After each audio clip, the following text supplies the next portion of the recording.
भारी समाधान तुझा कितने वर्ष अरण्यात वास्तव्य करून हिंसा स्वभावाचा सेवक हात माराक्ष करणारा आणि तशी जर का वेळ आली असेल तर तुझा सेवन करून तुझ्या देहावर हात माराक्ष मारेल.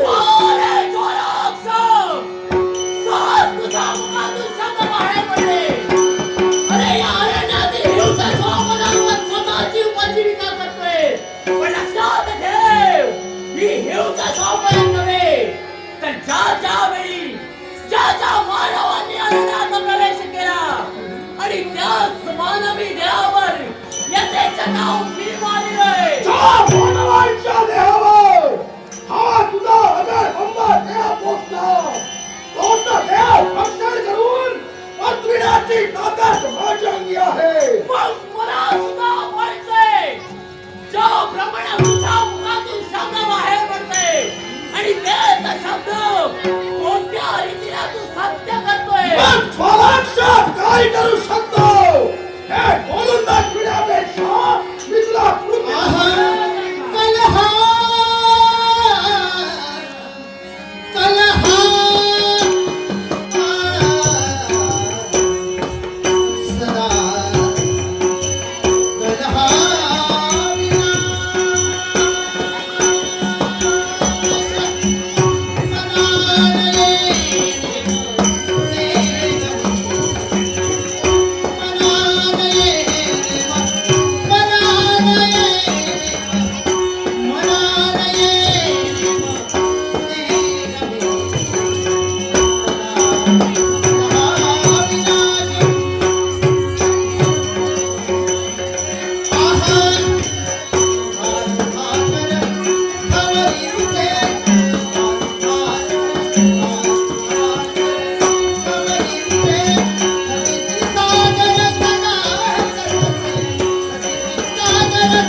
तुझ्या हातात नेमकी अशी काय जादू आहे.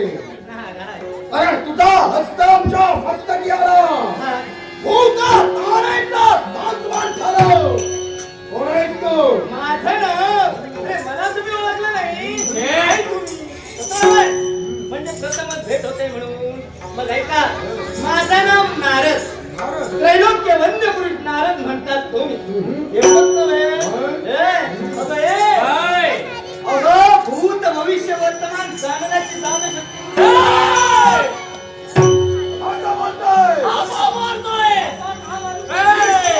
नाही तुझ्या शब्दावर. तू जर का भूत भविष्य वर्तमान जाणतो हे नारदा तुझ्या नेत्रासमोर जी व्यक्ती उभी आहे कोण आहे? कोण आहे हे काय मला सांगायला किती वेळ लागणार आहे. मग तुझं नाव आहे हे ज्वालाक्ष. ज्वालाक्ष तुझं नाव. कशी नाव सांगते? तरी सुद्धा तुझ्या शब्दावर विश्वास नाही. माझ्या शब्दात विश्वास याचं नाव योग्य कथन करत.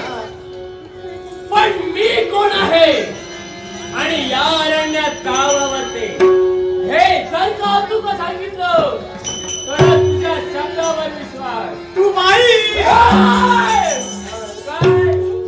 थट्टा करतोय? अगदी बाबा देहाधारी म्हणजे अशी स्त्री हस्त पुष्ट हस्त तुझं नाव नाव तुझं नाव नाव अरे ज्वालामुखी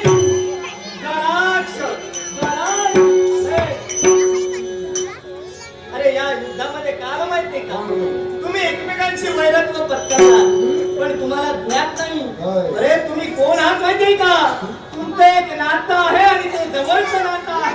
दोघांचं नातं. नातं आहे. काय म्हणून? आणि ते नातं ते अतूट आहे, रक्ताचं नातं. हे काय? अरे तू बंधू आणि ही तुझी भगिनी आहे. बंधू आणि नातं आहे.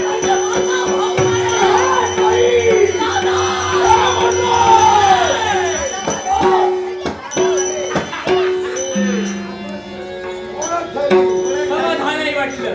एवढंच नव्हे, तुमचा पिता भद्राक्ष याने यज्ञ केला होता आणि त्या यज्ञातून तुमची निर्मिती झाली.